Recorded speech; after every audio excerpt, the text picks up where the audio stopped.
He thought the silence meant nothing, but it was the loudest judgment he would ever face. The boy arrived just after noon, when the Seoul sun hung high above the iron gates of Kong Ji-hyun's estate, casting long shadows across the polished stone driveway. And from the very first moment, something about him felt wrong. Not dangerous, not threatening, just out of place, like a question no one had asked yet. He couldn't have been older than 8, maybe 9 at most, standing no taller than 4 feet, his sneakers worn thin to soles, his hoodie slightly too big for his frame, the fabric faded as if it had been washed too many times, and yet he stood there with a stillness that didn't belong to a child, his small hands gripping a rectangular box wrapped in plain brown paper, not knocking, not calling out, not even shifting his weight from foot to foot, just waiting as if time itself had stopped. Around him, the security cameras caught him immediately. Of course they did. Nothing moved near Kong Ji-hyun's property without being seen, and inside the control room, one of the guards leaned forward, narrowing his eyes at the screen before muttering under his breath that it was probably just another lost kid, another mistake wandering too close to a place that didn't forgive mistakes, but still the gate remained closed, the guards remained watchful, and the boy remained exactly where he was. Minutes passed, then 30, then an hour, and still he didn't move, didn't sit, didn't even glance around like most children would when left alone too long. He simply stood there, eyes fixed straight ahead at the towering black gates, as if he knew someone on the other side was watching, as if he expected it. Inside the mansion, the air was quiet, heavy with the kind of silence that came from wealth and control, and Maya Carter noticed it before anyone else. The faint flicker of movement on one of the hallway monitors catching her attention as she paused mid-step, a tray of untouched glassware balanced carefully in her hands, her dark eyes narrowing slightly as she leaned closer to the screen, studying the boy with a focus the others didn't have. Because where they saw inconvenience, she saw something else, something familiar in the way he held himself, in the way he refused to leave. He's been there for over an hour, one of the guards said when she stepped into the control room, his tone dismissive. Already bored with the situation, kid'll get tired and go home. But Maya didn't answer right away, her gaze still locked on the screen, watching the boy's unmoving figure, the way the wind brushed lightly against his hoodie without earning so much as a flinch in return, and something in her chest tightened, quiet but undeniable, because children didn't wait like that unless they had a reason, and whatever that reason was, it wasn't something small. By the time the second hour passed, even the guards began to shift uneasily, their earlier confidence replaced by discomfort they couldn't quite explain, because the boy wasn't acting like someone who had lost his way. He wasn't pacing, wasn't crying, wasn't even looking for help. He was simply there, as if the act of standing had meaning all on its own. And somewhere deep inside the mansion, behind walls of glass and steel, Kong Ji-hyun glanced at the security feed for the first time, his expression unreadable, his posture relaxed in the leather chair that faced a wall of monitors. But his eyes, sharp, calculating, lingered a fraction longer than necessary on the small figure at his gate. And for a moment, just a moment, something unspoken passed through the room like a shift in the air pressure, something no one could name, because the boy still hadn't said a word. And, somehow, that was exactly what made him impossible to ignore.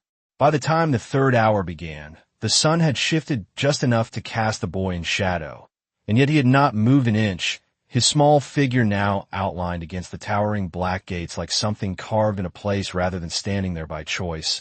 And inside the mansion, the stillness he carried with him had begun to spread, quiet but undeniable, seeping into conversations, slowing footsteps, making even the guards check the monitors more often than they cared to admit. Maya Carter stood near the edge of the security room, her arms folded loosely across her chest, her eyes never leaving the screen, and there was something in her expression now that had changed, something sharper, more certain, as if she had already decided that this was not something that would simply resolve itself. "He is not leaving," she said softly, more to herself than to anyone else, but the words lingered in the air longer than expected because deep down, everyone already knew she was right. One of the guards exhaled, rubbing the back of his neck as he glanced again at the monitor, Then we call someone social services or something. We cannot just let him stand there all day. But Maya shook her head slowly, her gaze still fixed. He is not lost. The room fell quiet for a moment, and even the guard who had spoken did not argue, because there was something about the way she said it that made it feel less like an opinion and more like a fact waiting to be proven. Outside, a light breeze passed through the street, carrying the faint sound of distant traffic, but none of it seemed to reach the boy, who stood as if separated from everything else, his grip on the small box steady, his posture unchanged, his silence unbroken. And then, without warning, he shifted just slightly, not stepping forward, not stepping back, but adjusting his hand around the box as if preparing for something. And inside the control room, every pair of eyes locked onto the screen at once, the tension rising not because of what he had done, but because of how long he had done nothing at all. He is going to leave, one of the guards muttered, almost relieved, as if the end of this strange waiting would finally restore order to the day. But Maya did not move, did not blink, because something in her chest told her that whatever was about to happen was the reason he had come in the first place. Deep within the mansion, Kang Ji-hyun leaned back slightly in his chair, one hand resting against the armrest, the other loosely holding a glass that had not touched for several minutes. His eyes fixed on the same screen, his expression unreadable, but his attention absolute, and though he had seen countless things unfold through those monitors, this felt different in a way he could not immediately define, as if the boy's silence had created a space where something unfinished from the past had quietly returned. The boy took a single step forward, closing the last few inches between himself and the gate, and for the first time since he arrived, he lowered his gaze, not in fear, not in hesitation, but with a kind of quiet intention, and slowly, carefully he knelt down on the pavement, placing the small brown box directly at the center of the gate, as if positioning it exactly where it needed to be. No note, no explanation, no attempt to call out to anyone on the other side, just the box, set down with both hands, his fingers lingering on it for a brief moment before pulling away. Inside, one of the guards leaned forward, his voice low. What is that supposed to mean? But no one answered, because the meaning was not something that could be explained from a distance. The boy stood back up, brushing his hands lightly against his jeans, and for a second, just a second, he looked up at the camera above the gate, his eyes meeting the lens with a calm that did not belong to someone his age, and then, without hesitation, he turned around. He did not run, did not look back, did not wait for a response that might never come. He simply walked away down the long stretch of road, his small figure growing smaller with each step until the camera could no longer hold him in frame. And inside the mansion, no one spoke because for the first time since he arrived, the boy had finally done something, and somehow it felt heavier than anything he could have said. For several seconds after the boy disappeared from the screen, no one moved, no one spoke, and even the faint hum of the security monitors seemed to fade into the background, as if the entire room had been forced into the same silence he had carried with him. And then, almost reluctantly, one of the guards cleared his throat and leaned forward, zooming the camera toward the object left behind at the base of the gate. The small brown box now sitting alone in the center of the frame, untouched, ordinary, and yet somehow heavier than anything that had passed through those gates in years. I will go check it, he said, already pushing his chair back, eager to restore some sense of normal procedure. But Maya's voice cut in before he could take a step, quiet but firm. Wait. The guard paused, glancing back at her with confusion, but there was something in her expression that made him hesitate, something that suggested this moment was not meant to be rushed, not meant to be handled like any other package or delivery. Across the mansion, Kang Ji-hyun had not taken his eyes off the screen, his posture unchanged, but the air around him had shifted, subtle yet unmistakable, the kind of shift that came when something long buried began to surface. And without looking away, he spoke, his voice low and controlled. Bring it in.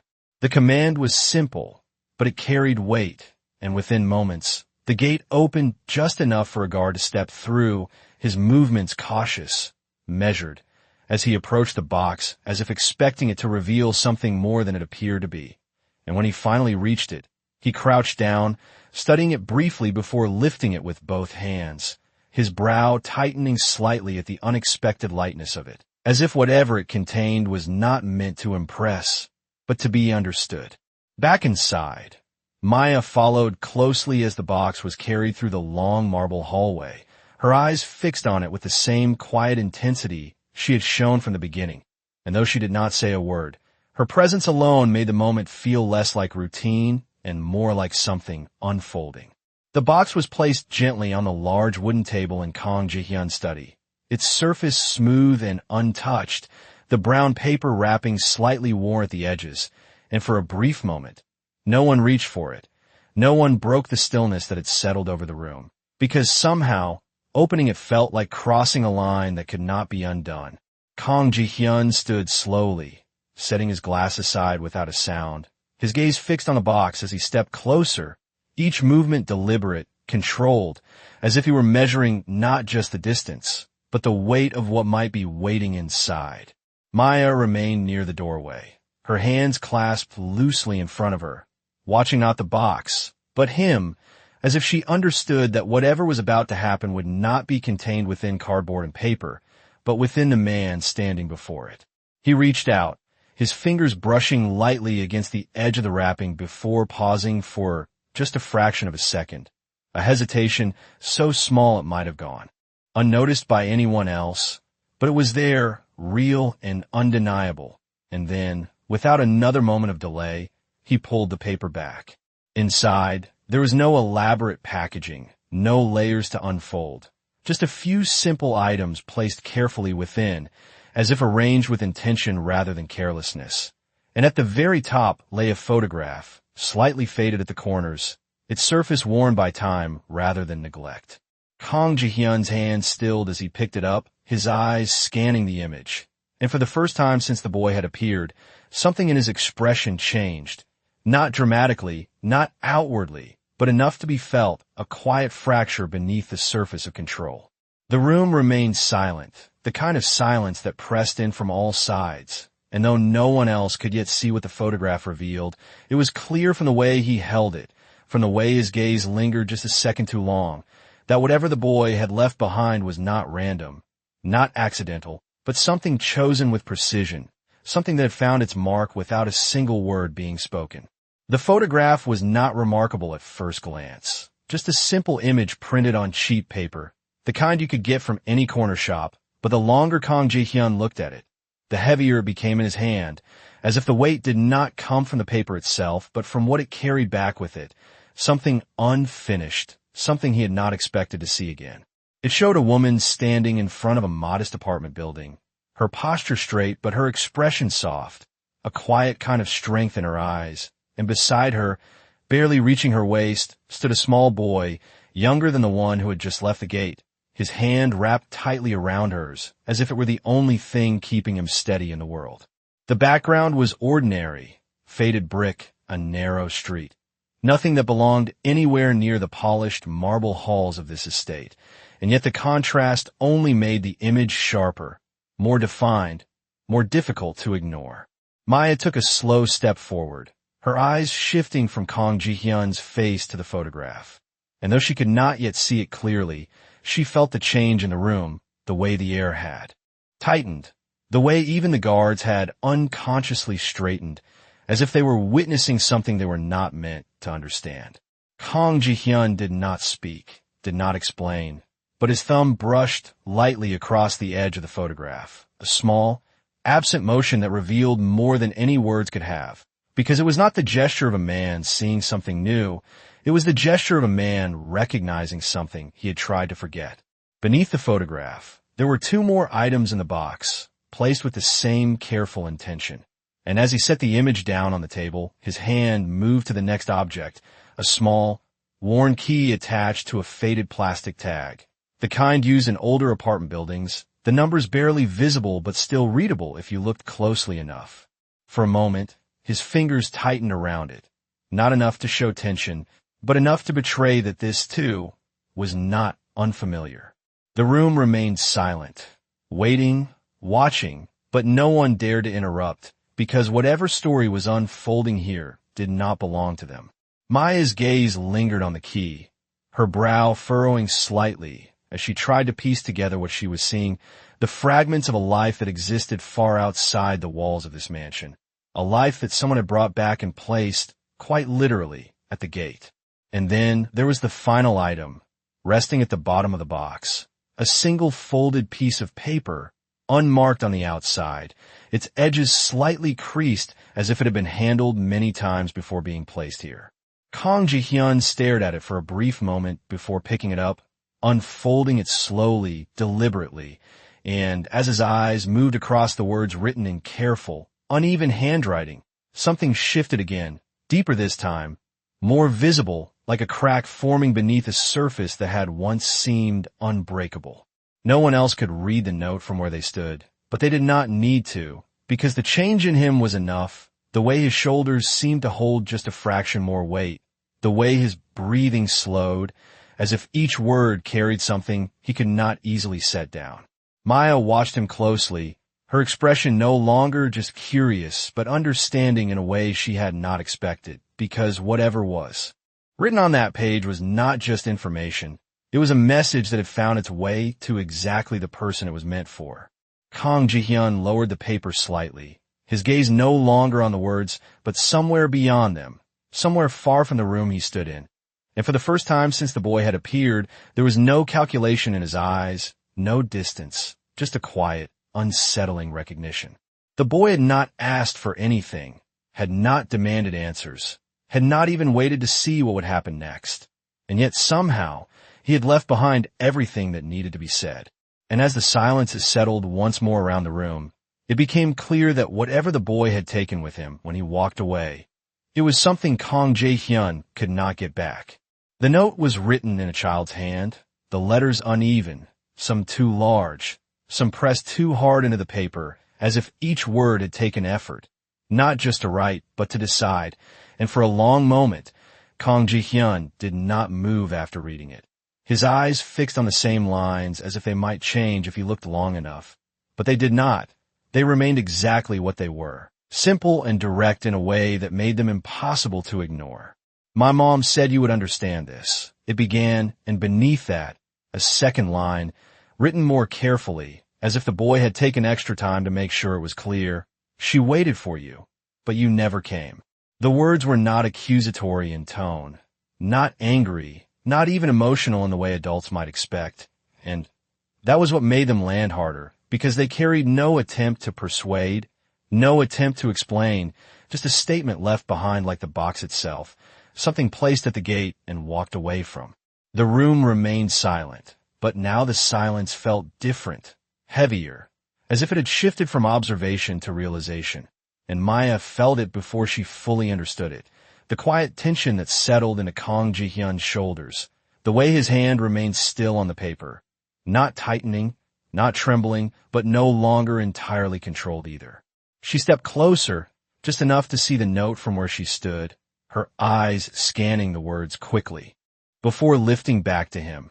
And though she did not speak, something in her expression softened, not with sympathy exactly, but with recognition, as if she understood what it meant for something small and simple to reach further than anything else could. Kang Ji-hyun lowered the paper slowly, placing it back on the table beside the photograph and the key, the three objects now forming something complete, something that no longer felt like a collection of items, but a message assembled piece by piece. And for the first time since the box had been opened, he looked away, his gaze shifting toward the large window that overlooked the front of the estate, though from this angle. The gate itself was no longer visible. "Find him," one of the guards said quietly, almost instinctively, as if that was the natural next step, the expected response to something that required resolution. But Kang Ji-hyun did not answer right away, his eyes still distant, his expression unreadable. And when he finally spoke, his voice was calm, measured, exactly as it had always been. No, the single words settled into the room with quiet finality. Not harsh, not dismissive, but firm in a way that left no room for argument. And yet, it carried something else beneath it, something that made the guards exchange brief glances without speaking, because this was not indifference, it was something else entirely.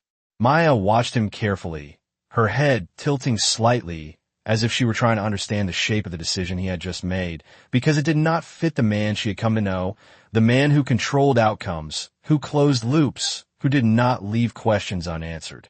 Kang Ji-hyun's gaze returned to the table, to the photograph, to the key, to the note, and for a brief moment, just a moment, his fingers hovered above them as if considering something, not what they were, but what they meant, and then his hand withdrew.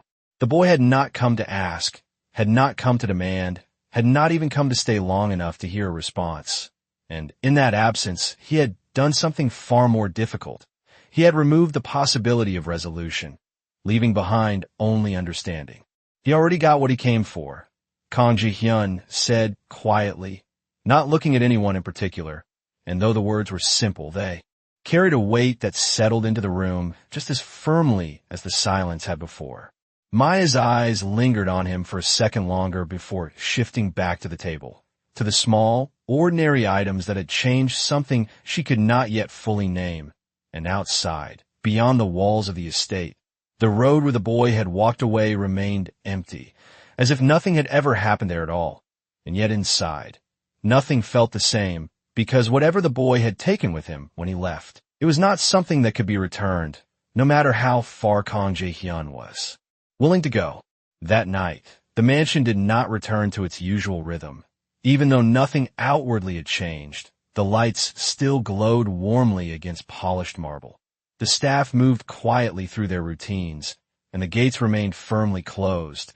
But something subtle had shifted beneath it all, something that could not be seen, yet could be felt in the way footsteps softened and voices lowered, as if the silence the boy had brought with him had decided to stay. Kang Ji-hyun remained in his study long after everyone else had withdrawn, the photograph, the key, and the notes still resting on the table exactly where he had left them, untouched now, not because they had lost importance, but because they had already done what they came to do. He stood near the window, his reflection faint against the dark glass, the city lights of Seoul stretching endlessly beyond, and for once he was not watching the world outside as something to control or anticipate. He was looking through it, as if trying to find a point in time that no longer existed. The words from the note did not echo loudly. They did not demand attention. And that was precisely why they remained, steady and unyielding, repeating themselves not as noise, but as truth, simple and complete, something that did not require interpretation to be understood.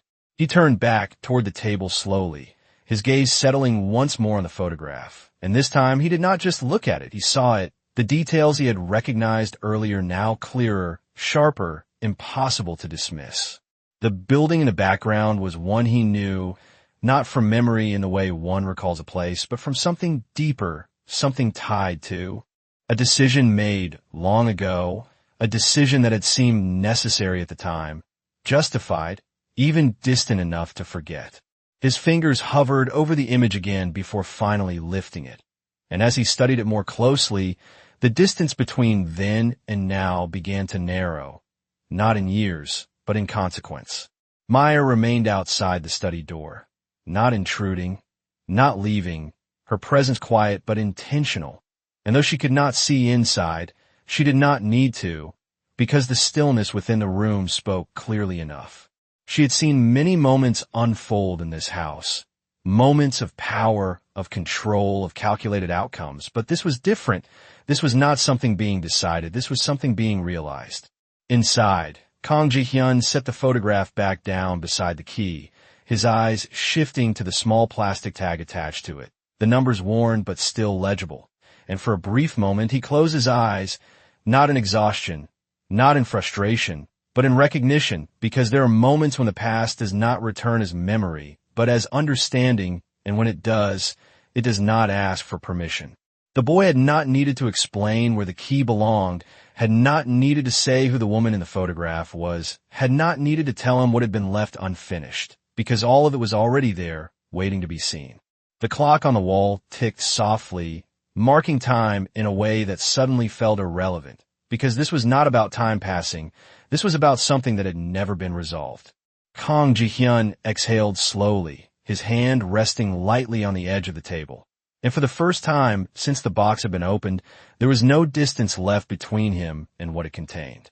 The boy had come without a voice, without a demand, without even the expectation of being heard, and yet somehow he had left behind something louder than anything spoken, something that did not fade with the passing of hours. And as the night stretched on, long and unbroken, it became clear that sleep would not come easily, not because of fear, not because of uncertainty, but because understanding, once it arrives, does not allow you to return to who you were before it. Morning arrived without ceremony, the pale light of Seoul slipping quietly through. The tall windows of the estate, touching the edges of the study where Kang Ji-hyun still stood, not because he had not left, but because leaving had not changed anything, and though the world outside had begun to move again, traffic building, voices returning, the stillness inside him remained exactly where the boy had left it. The photograph, the key, and the note were no longer just objects on a table. They had become something else entirely, something that followed him even when he turned away, something that did not need to be seen to be present. He had not slept, not even for a moment, and it was not exhaustion that marked him, but clarity, the kind that settles in slowly and then refuses to loosen its hold. Maya noticed at the moment he stepped out into the hallway, the difference not in how he walked, but in how he paused, just slightly, as if each step now carried weight it had not before, and though she did not speak, her eyes followed him with quiet understanding, because some things do not need to be explained to be recognized. The staff moved carefully around him, sensing the shift without knowing its cause, their voices softer, their movements more deliberate, as if the air itself had changed in a way that demanded respect. Kang Ji-hyun did not give orders, did not call for updates, did not return to the routines that had once defined every hour of his day. Instead, he walked past the main hall, past the polished surfaces and controlled spaces, toward the front of the estate, toward the gates where the boy had stood, where the box had been placed, where something unseen had crossed a boundary no one had noticed until it was too late. The guard straightened as he approached, their posture instinctive, waiting for instruction, waiting for direction. But he said nothing, his gaze moving past them, settling on the exact spot where the box had rested the day before. The pavement now empty, unmarked, as if nothing had ever been there at all. For a moment, he simply stood there, not as a man in control of his domain, but as someone measuring the absence of something he could not retrieve. The morning air was cool, carrying the faint scent of the city waking up, but it did not reach him in the same way, because his attention was fixed on something else entirely, something that no longer existed in front of him, but remained unmistakably present. Maya stepped closer, stopping just behind him, her voice quiet when she finally spoke. "You know where the key belongs." It was not a question, and he did not answer immediately, because the answer had already been decided long before she said it. His eyes remained on the gate for a second longer before he turned, not toward the house, but toward the path beyond it, the direction the boy had walked, and though he did not follow, not yet, something in the way he stood made it clear that standing still was no longer an option. The silence between them was not empty. It was filled with something understood, something that did not need to be spoken to be real. And after a moment, he nodded once, almost imperceptibly, before stepping back, his gaze shifting from the gate to the road beyond, as if mapping a distance he would soon have to cross. Inside, the study remained unchanged, the photograph still resting where it had been placed, the note folded beside it, the key waiting, and for the first time since the box had been opened, the stillness in the room did not feel permanent. It felt like a pause before something began. Because the boy had not asked him to come, had not told him where to go, had not even waited to see if he would understand, and yet somehow he had left behind a path that did not need directions. And as the morning light grew stronger, filling the spaces the night had held, it became clear that whatever had been left unfinished was no longer something that could remain where it was, because silence, once it has been heard, does not allow you to pretend it never spoke. The car moved through Seoul without urgency, but without hesitation, its path cutting through the morning traffic as if it already knew where it was going. And inside, Kang Ji-hyun sat in the back seat, the small key resting in his palm, its edges pressing lightly against his skin, a quiet reminder that this was no longer something he could observe from a distance. The city passed by in layers of glass and concrete, familiar streets that had once been nothing more than routes between decisions. But today, each turn felt deliberate, each passing block narrowing the space between what had been and what still remained. He had not asked where the address was, had not needed to, because the numbers on the worn plastic tag had already led him there, not through directions, but through memory, the kind that does not fade but simply waits. When the car finally slowed, it did not stop in front of anything grand or imposing, but in front of a narrow apartment building, its exterior aged but intact, the faded paint and small balconies telling a story of time rather than neglect. And for a moment, Kang Ji-hyun did not open the door, his gaze fixed on the entrance, as if confirming something he had already known. The driver glanced at him through the mirror, waiting for instruction, but none came, because this was not a place that required orders, it required something else entirely. After a few seconds, he stepped out, the morning air cooler here, quieter, the sounds of the city softer, more distant, and as the car pulled away, leaving him alone on the sidewalk, the distance between who he was and where he stood became impossible to ignore. The building door was unlocked, its metal handle worn from years of use, and as he pushed it open, the faint scent of old wood and lingering warmth greeted him. Not unfamiliar, just forgotten.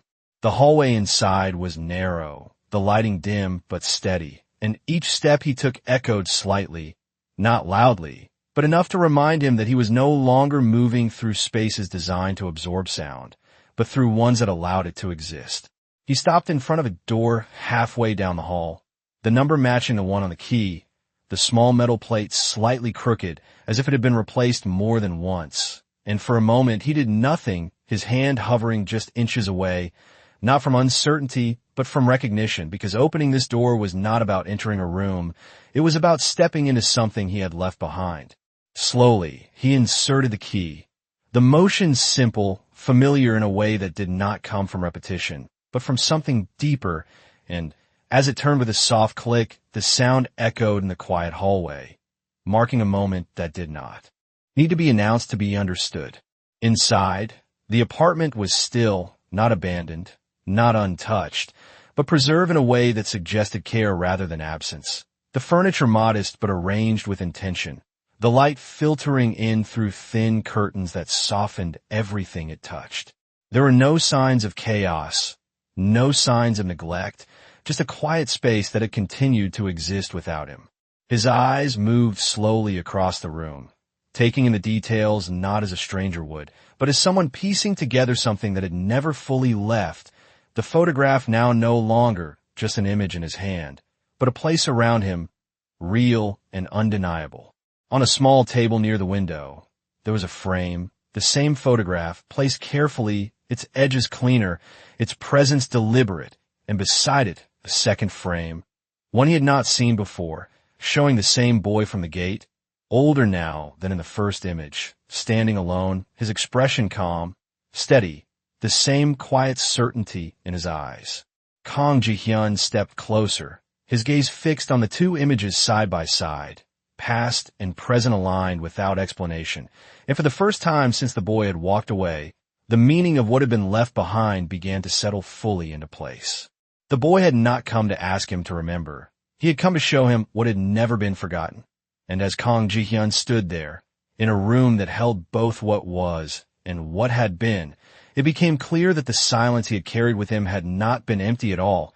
It had been filled with something waiting to be understood. There was no sound in the apartment except the quiet hum of the city outside and the faint movement of air through the curtains. But to Kang Ji-hyun, it felt as if everything was speaking at once. Not in words, not in noise, but in the weight of what had been left behind for him to finally see. He stood there for a long time, longer than he would have allowed himself anywhere else, his gaze moving between the two photographs, the past and the present placed side by side without explanation, without accusation, without demand, and yet carrying more truth than anything that could have been said aloud.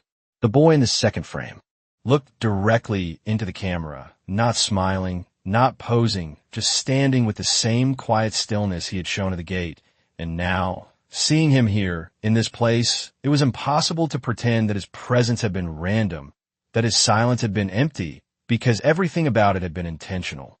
Kang Ji-hyun reached out slowly, his fingers brushing the edge of the frame, and for a brief moment, his reflection merged with the image, his figure overlapping with the boy's in the glass. Two timelines touching without ever meeting, and something about that was enough to hold him there, unmoving, as if the distance between who he had been and who he was now had finally closed in a way he could not step away from. Behind him, the door remained open, the hallway quiet, untouched, as if giving him space not just to stand, but to understand, and in that stillness, the memory he had kept distant for so long no longer stayed where he had left it. It returned not as fragments, not as something unclear, but as a single, undeniable realization, the kind that does not arrive gradually, but all at once. The woman in the photograph had not been someone passing through his world, not someone insignificant or easily forgotten.